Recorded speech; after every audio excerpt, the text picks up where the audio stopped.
नमस्कार दोस्तों।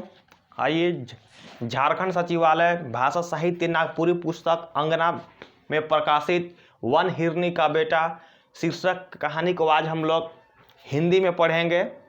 इससे संबंधित जो भी मेन शब्द होंगे जो नागपुरी में जो इम्पोर्टेंट होंगे एग्जाम को व्यू से देखते हुए उसको मैं हिंदी में विस्तार में बताऊंगा। तो चलिए शुरुआत करते हैं बिना कुछ देर किए हुए। यदि आप चैनल में नए हैं तो कृपया चैनल को सब्सक्राइब कर लें और बेल आइकन को घंटी को प्रेस कर लें ताकि नोटिफिकेशन आपके पास ससमय पहुंचता रहे। तो चलिए शुरुआत करते हैं। कहानी के शुरुआत का शीर्षक है वन हरनी का बेटा। एगो राज में राज कर रहा था। राजा के नाम विक्रमदित्य था। विक्रमदित्य के शिकार खेलने का बहुत शौक था। रोज शिकार खेलने जाता था। एक दिन वो अखंड वन में शिकार खेलने गया जहाँ पर जानवर में गेदला, हरिन, लंबा, कोटरा और दूसरा जानवर रह रहा था। शिकार करने के दौरान वो बहुत दूर निकल गया तो एक जगह उसको छोट बहार लगा। दोस्तों, छोट बहार का अर्थ पेशाब करना हुआ। वो अपना संगी सामान जो भी था उसको अलग रखा और आगे बढ़ा। उसी दौरान छोट बहार के दौरान दोस्तों देखा कि एक पियासल हरिन था जो पानी की खोज में किसी प्रकार लड़खड़ाते वहाँ पहुँचा, या नागपुरी वर्ड में दोस्तों लड़खड़ाने के यहाँ डमडमातो हुआ। वो देखता है कि एक छोट ऐसा गड्ढा में पानी रखा हुआ है। उसको पानी पिया और वापस घुर गया। इसके कुछ दिनों के बाद उसके दो कि बच्चा होता है वो हिरन का, जिसको कि भाव लगता है कि आखिर ये क्या हुआ। पीछे से उसका दूसरा हिरन के मुंह से सुनने का मिला कि राजा विक्रमदित्य जंगल में शिकार करने आए हुए हैं और फलना हिरन को मार दिए। हरिन समझ गया और वन में ऐसा उसको पता चला कि राजा का पेशाब को पिया और उसको एक छुआ हुआ, यानी कि उसे जन्म का उस लड़का हुआ, हिरन का लड़का हुआ है। बहुत कई महीना बीत जाने के बाद उस हिरन भी वापस पूरा जो जिसको छुआ का जन्म दिया था, छुआ बहुत सुंदर था। एक बड़का उसको अपना छुआ को सुरक्षित रखने के लिए कोरकोटा का पतई के में उसको ढांक कर छिपा देता है। दोस्तों, यहाँ पर इम्पोर्टेंट है कोरकोटा का पतई। और उसके बाद जो भी छुआ था वो अपना हिरन का दूध पीते पीते बड़ा हुआ और आगे चलकर उससे अच्छा से बात विचार करने लगा। ये देखकर हरनी जो भी उसका माँ थी जो छुआ को जन्म दिया था कि इस तो मनुष्य जन्म है, हम इसको कैसे पोसेंगे, कैसे बड़ा करेंगे, वो मेरे दूध तो नहीं जिंदा रह पाएगा और कोई दूसरा हरिन के साथ मैं इसे रहने नहीं दूंगी। तो मुझे इसे लुका कर रखना पड़ेगा, यानी कि छिपा कर रखना पड़ेगा अपने छुआ को। तो बहुत दिन बीत जाने के बाद एक रात कोनो रात के बाहरे वो कि घूमने के जब गई थी ये हिरन, तो वहाँ जाने के दौरान एक फुटल, तुम्बा, पालक और वहाँ से कि लाली, यानी दोस्तों ये एक गांव में जाने के बाद वहाँ से मनुष्य के लिए जो भी अपना साजो सामान होता रहने के लिए वो लाती है। और गांव में जो फेंका हुआ था वो अपना बेटा से बोलता है कि बेटा अब तू बड़ा हो गया है, मेरे दूध से आप नहीं जी पाओगे, तुमके अब मुझसे अलग होना पड़ेगा। तो वन में नहीं, तुम्हारे वन में रहना अच्छा नहीं है। तो ये जो भी मैं वस्तु लाई हूँ आपको सामान को बांध लीजिए और अपना खुट्टी तांबा जो भी होता है गांव में जाके रहो और दूरी दूरी आप भीख मांगो और उससे तुम्हारा और हम दोनों का गुजारा होगा। जब शाम वापस तुम जैसे ही होगा तुम वापस आ जाना और वन के बाहर जो आपको बहुत बड़ा महुआ का पेड़ है, हम तुम्हारे वहाँ इंतज़ार करोगे। आप वहाँ इंतज़ार करने के बाद जो तुमको मिलेगा वही से हम लोग का गुजर बसर होगा। छुआ उसका बोलता है दोस्तों, हाँ हम ऐसे ही करूँगा, अब मैं बड़ा हो गया हूँ, आप मुझे कितना दिन तक दूध पिलाती रहोगी, मगर मैं भीख कैसे क्या कह के मांगूंगा और मुझे क्या कहने पर आदमी लोग मुझे भीख देंगे। तो हरनी बोली कि तुम्हें एक गीत सिखाई दे रही हूँ, इसे आप गांव के दूरा दूरा गाना होगा और आदमी तब आपको भीख देंगे। तो वो गाना का शीर्षक था आयो मोर बन के हरिनिया, बाबा मोर विक्रमादित्य राय, भीख देगे माई बहनिया, भीख देगे माई बहनिया। और एक बात, तुम पूरा पश्चिम और उत्तर के गांव में तो जाना, मगर दक्षिण दिशा में मत जाना। दोस्तों, उसको पूरा पश्चिम और उत्तर जाने की बात बोलती है हिरन, लेकिन दक्षिण दिशा में नहीं जाने की बात बोलती है। छौआ उसको जवाब देती है उसका पुत्र कि मैं वैसा ही करूँगा, आप मुझ पर किसी प्रकार का कोई शक नहीं कीजिए, मैं रोज़ आपको उस महुआ के गाछ के पास भेंट करूँगा। तो छौआ उसको जो भी सामान मिलने के बाद वो जाती है गांव में, और अपना खूंटी तंबा गाड़ने के बाद जीवन बसर करता है। ऐसे ही उसी प्रकार के और भीख मांगने जाता है। वो भीख मांगने के बाद सोचता है कि एक गांव में जाता है, पहले पूर्व दिशा में जाता है दोस्तों। उसके बाद एक घर में जाने का दौरान वह गीत गाता है कि आयो मोर बन के हरिनिया, बाबा मोर विक्रमादित्य राय, भीख देगे माई बहनिया, भीख देगे माई बहनिया। ओकर गीत इतना सुंदर था कि घर के आदमी उसके गाना सुनने के लिए कूद निकलते हैं, और गांव में जो भी व्यक्ति सुनता है उसके पास आता है, और सब कहते हैं कि बाबू तेरा गीत तो बहुत बड़ा सुंदर है, तो गांव के एक गांव से गांव में जाओ और तुम्हारा गीत से बहुत सा भिक्षा प्राप्त होगा। उसका छौआ धीरे धीरे अपना राग सुर मिला के ऐसा गाता है कि आदमी उसे बिना भीख मांगले भीख देने लगता है। केहूँ चावल ला के देता, केहूँ दाल, केहूँ नून में नमक है, केहूँ तेल, केहूँ जनाना, तो केहूँ भाते तियन हेयर आए देन। तो मतलब किसी भाते तियन मतलब कि भात और सब्जी हुआ, तीन मतलब सब्जी का अर्थ हुआ। छौआ इतना इतना चीज़ के कहाँ रखता, आखिरकार वो उसको बांधता है और बांध कर ले जाता है। तो जितना पाता है उतना अपना जो भी खूंटी तांबा गड़ा था उसमें पहुँच रखता है, और भात जो भी सब्जी था उसी जगह खाता है, और जो भी सामान ले जाने का वो लेकर वापस आता है। उस सांझ के दौरान महुआ के गछ तक पहुंचता है। तो सांझ होने के बाद जैसे ही उसके अपनी माँ यानी हिरनी का इंतजार करता है, और हिरनी वहाँ पहुँच कर अपने बेटा को चूमा चाटी करता है, और जितना भी दिन के बात होता है उसको बताता है। वो दिन भर के क्या राज में होल जाता है, होल गेल जो भी था बताता है। हिरनी उसको बोलती है कि अगर इसी तरह से करते रहोगी तो हम कहियो भूखे नहीं रहेंगे।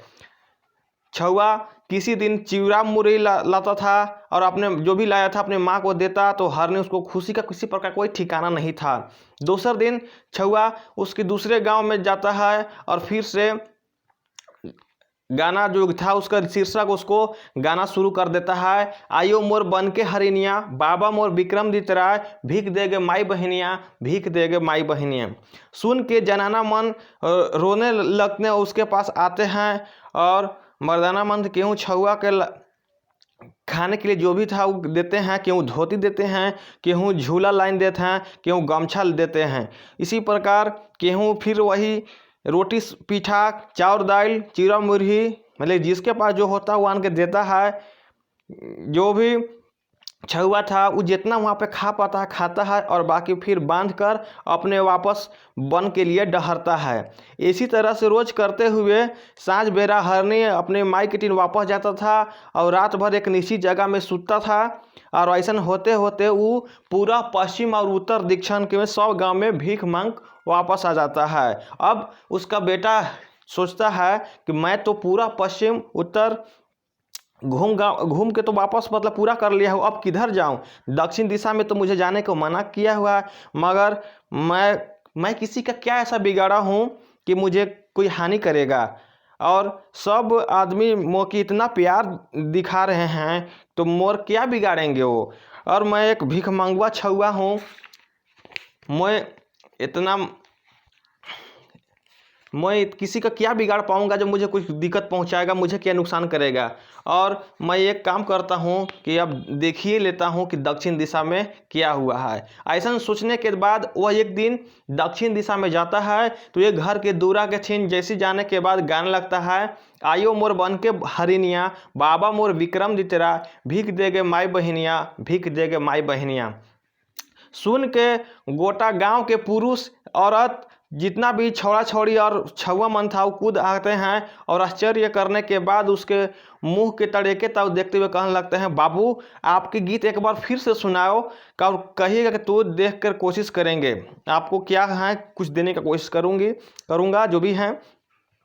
तो फिर से वो लड़का फिर गांव में गाने लगता है कि आयो मोर बन के हरिनिया, बाबा मोर विक्रम जितराय, भीख देगे माई बहनिया, भीख देगे माई बहनिया।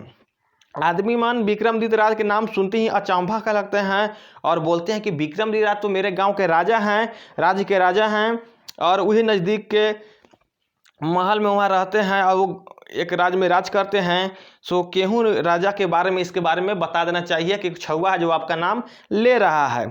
उस राजा को भेंट करने के बाद राजा बोलते, महाराज हमारे गांव में कहाँ से एक अच्छा छौड़ा आया हुआ है, छौवा आया हुआ है जो आपके नाम लेने के बाद बहुत सुंदर गीत गाता है। सुन के हम लोग आश्चर्य हो जाते हैं कि क्या होता है इसके बारे में। राजा बोलते हैं, चलिए जामा होकर होता है उसको जहाँ है उसको बुला लाइए, कह दीजिएगा कि वहाँ भरपूर यहाँ पे भिक्षा मिलेगा।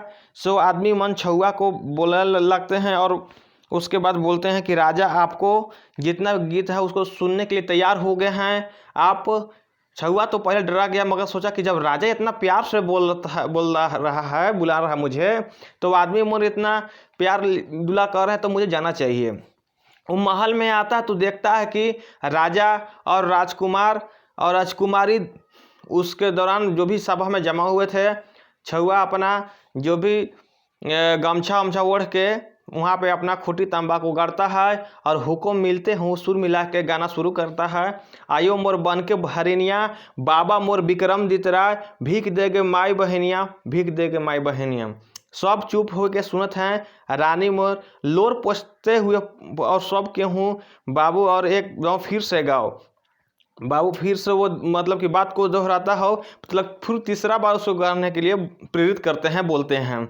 इसी प्रकार वो बार बार गाने के दौरान सबको उस गीत का अर्थ सुन के अचरज लगता है। मगर जो भी छौवा था उसको राजा के सामने पूछा गच्छा के बाद नहीं करने पाता है उसके बारे में। तो राजा तो सब केहू के वहाँ से भेज देता है और अपने छौड़ा को बोलता है कि तू कहाँ के रहने वाले हो, तुर माई और बाप कहाँ रहता है और क्या करते हैं। छौवा जवाब देता है, महाराज मैं इतना ही जानता हूँ कि एगो हिरन मुँह के माई की तरह दूध पिला के मुझे बढ़ाया है, माई जैसा मुझे पालन पोषण किया है और गांव में भीख मांग मांग के जीने का प्रेरित की है। मैं हिरन मुँह के ये गीत सिखा दी है, इस गीत को अर्थ मैं भी नहीं समझ पाता हूँ। राजा सोचता है कि बालक रंग रूप में दोसर राजा के बच्चा जैसा तो है, एकर गुण कोनो बहुत सारा लाख में एक है। केहू की बेटा होगा तो मुझसे क्या पोस के बड़ा करूँगा और देखता हूँ कैसा आदमी बनता है। राजा छोड़ा कहता है, बाबू आज से तुम मेरे यहाँ कोई भीख मेरे राज्य में मांगना नहीं पड़ेगा, तुम मेरे ही महल में आराम से रहो। मैं तुम्हें बहुत सा कपड़ा लत्ता जो भी होगा और खाने पीने का सामान दूंगा, तुम्हें भीख मांगने की आवश्यकता नहीं पड़ेगी। तो अगर राजा उसके नौकर चाकर जो होता है उसको हुक्म देते हैं कि लड़का के लिए नहवा धवा कर सुंदर और श्रृंगार में सुसज्जित कर दिया जाए। अब छौवा महल में आराम से रहने लगता है और उसको खाने का बहुत सा मतलब सामान मिलता है और आराम से रहने लगता है। मगर रानी जो उसकी होती है मने मन अपने सोचती है कि वो अंदर से जलन की भावना हो जाती है और उसको सोचती है आपस में सलाह विचार रानी लोग करती है कि पता नहीं राजा ही कहाँ से इसे छौवा को रख दिए हैं, वो केकर लड़का होगा, भला ही राजा ही छौवा मन मेरे ऊपर परोस दिए हैं और वो छौवा इसे प्यार खिलाते हैं पिलाते हैं, तो पता नहीं इस दिन राजगद्दी और राजा भी बन सकता है। इसलिए हम लोग का जितना अपना जो छौवा है वो तो हम लोग कुकुर बिलाई की तरह उसका दशा हो जाएगा। रानी में सोचती है कि जब छौवा जितना बनेगा कुछ होगा तो राजकुमार के गद्दी पर बैठ सकता है, राजा हो जाएगा, तो मेरा जो लड़का है वो तो कुकुर सियार के तरह हो जाएगा, किसी काम का नहीं रहेगा। से एक दिन वो छौवा मन कोनो दोस्त खोज लगती है कि लड़का में कोई दोस्त निकाले, मगर कोनो दोस्त नहीं मिल पाता है। एक दिन राजा छौवा मन से गुलेल खेल रहे थे। शेखन उसी समय रानी पोखरा में नहाने आती है तो हिने हरनी के जो बेटा था वो उसका नंबर था गुलेल चलाने का, वो गोले चलाती है। बड़की रानी झूठ मूठ के चिल्लाने लगती है और भुई में झनमना के कहते गिर जाती है ज़मीन पर और बोलती है बाबा मेरा डांड तो टूट गया, ये छौड़ा मेरा गुलेल से एक जो पत्थर होता है वो बांधा मेरा डांड पर मार दिया, अब मैं नहीं बचूंगी। वो कोनो तरह का सुपर लड़खड़ाते हुए महल आती है। आते आते वो खटवाट पर श्वास ले लग, मतलब वो बिस्तरसीन हो जाती है। वो खटिया ऊपर सनई और पोरा मन के डिसाय के ऊपर दरी दलैचा डिसनामन डाइस के सुत गिलक, मतलब पूरी तरह से जो भी सामान होता है उस पर सो जाती है। और इन्हें उनवट पत्नी के बोलती है कि अब मैं नहीं बचूंगी, वो छौड़ा मेरा प्राण ही ले लिया।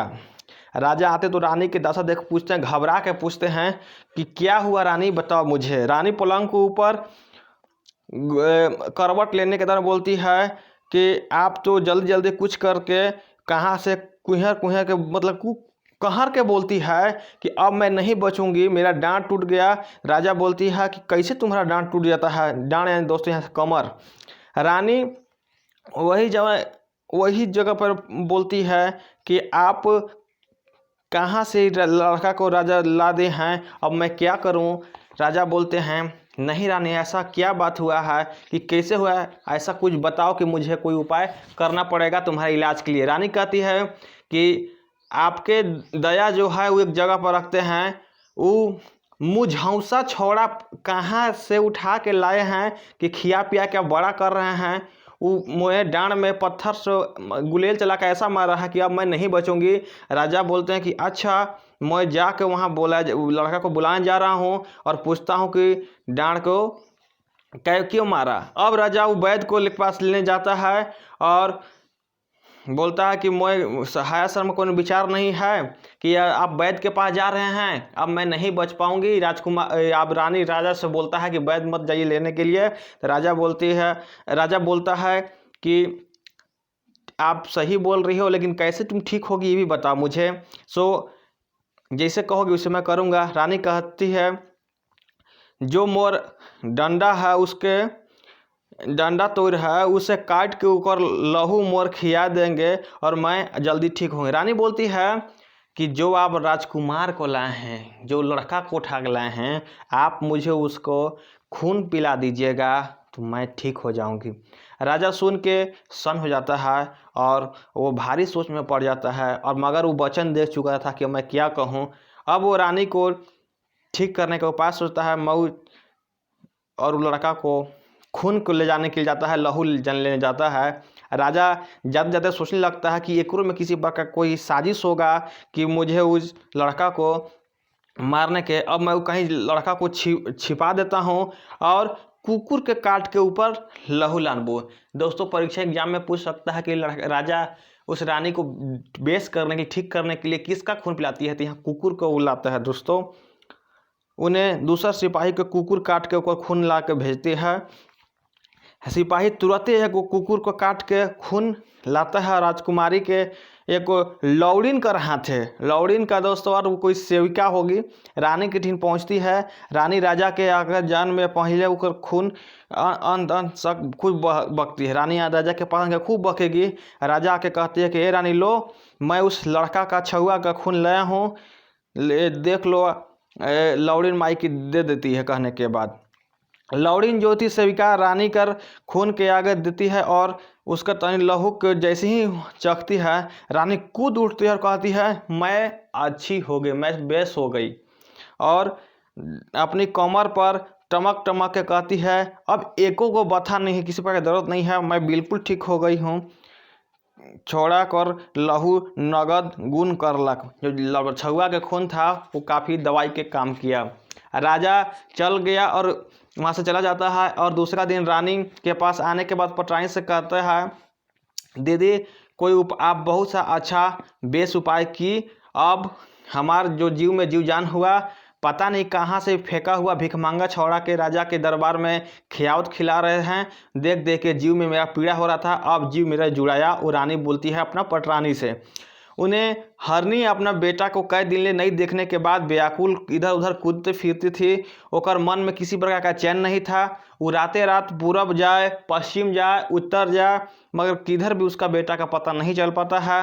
वो भावुक हो गई और भभकने लगती है कि अब क्या हुआ, ये कहीं मेरा बेटा कहीं दक्षिण दिशा में तो नहीं चला गया। कहा कि जो गीत सिखा दिया था होकर में राजा विक्रमदित्य का नाम था, जो वहाँ का दक्षिण दिशा में राज्य में राज करता था। सो एक रात उस सिंह में अपनी दिया के बार के और मुड़ में खायक चीज मंथारा से साइज के था, वो बेटाहार के खोजे निकला।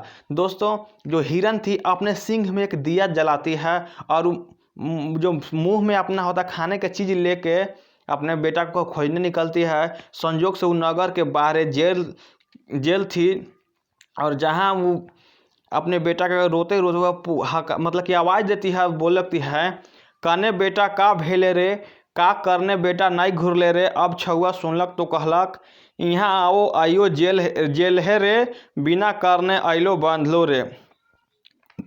दोस्तों, राजा अपने छुआन को सुरक्षित रखने के लिए सिपाही को ऑर्डर देकर उसको जेल में छुपा देता है। किसी प्रकार पर वो हिरनी जब गीत गाते हुए अपने छुआ को खोजने निकलती है तो सिंह पर दीपक होता है और मुंह में खाने का बहुत सा सामान होता है और वो गीत गाते हुए सामान निकलती है अपने बेटा को। तो उसे बेटा रिप्लाई करता है कि मैं जेल में हूँ, अब मैं यहाँ पे हूँ। हरनी वही को सुनती है और आवाज़ सुनकर रोने लगती है, ढेंगू तरी जन्मालो पुता, मूसा डाड़े पोसलो रे, कवन मुदई बेटा बेरी देल। मतलब कि मैं तुम्हें किसी प्रकार के पतई के ऊपर किसी प्रकार से मैं पोस के बड़ा की, लेकिन कौन दुश्मन मेरा बेटा का ऐसा दुश्मनी ऐसा निकाला कि जेल में अंदर कर दिया। हरनी के बेटा भीतरे से रो के जवाब देता है, मैं आपको कहने का नहीं मानी, बाबा आए थे जेल में, मेरी यहाँ का जो बाबा थे विक्रमदित्य वो मेरे जेल में बंद किए हुए हैं। हरनी वहाँ पहुँचती है और जेल के दूरा में ऐसा लात मारती है कि दूरा इधर से उधर हो जाता है, अलग हो जाता है। इनकी जेल में घुसने के दौरान अपनी लात का प्रयोग करती है।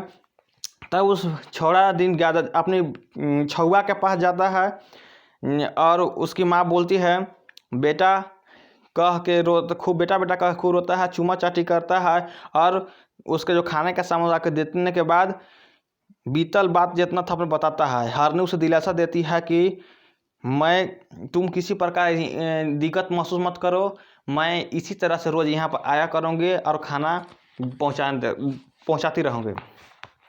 अब रोज़ हरनी उसकी माँ आती थी और अहिर छपरी और आने के दौरान जो वहाँ के राज्य में अहिर था, छपरी बना के रख के अपने गारू काड़ा मन के ओगरत रहता था। यानी कि जेल के बाहर में एक अहिर रहते थे जहाँ पर अपने गाय और भैंस को देख रेख करते थे। वो हरनी के देख के बहुत ताजुब महसूस करते थे।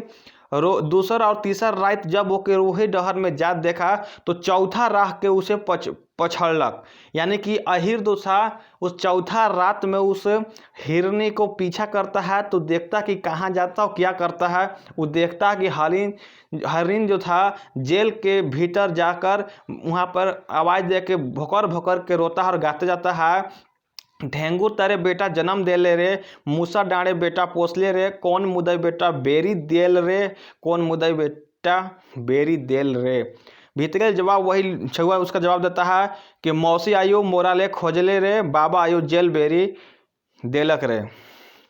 तलेक अहिर लुक के देखता है तो हरनी जेल के दूरा के एक लात देता है और दूरा खुल जाता है। तलक हरनी भीतर जाकर छोड़ा के चूमा चाटी देता है और लाड़ प्यार से होकर खियाए पिए लग धीरज बांधता है और जाने ले जाता है, तने घुर जाता है। बयान होने के अहिर अपना वापस महल कूदता है और दूरा रखवार सिपाही मन के कहता है कि राजा से मौके बहुत ज़रूरी बात करना है, सो मुझे राजा के ठेन जाके पहुंचाइए। सिपाही मन राजा के हुक्म पा के अहिर के राजा ठेन ले जाते हैं। राजा पूछते हैं, क्या बात है, तू इतना बिहाने आया है? तो कहिए कि आने से क्या हुआ। तो इसके बाद दोस्तों कहानी का नेक्स्ट सेक्शन मैं पार्ट 2 वीडियो में लेके आ रहा हूँ। ज़्यादा कहानी लंबा ना हो जाए, कृपया इसके बाद आप पार्ट 2 वीडियो देखना ना भूलें।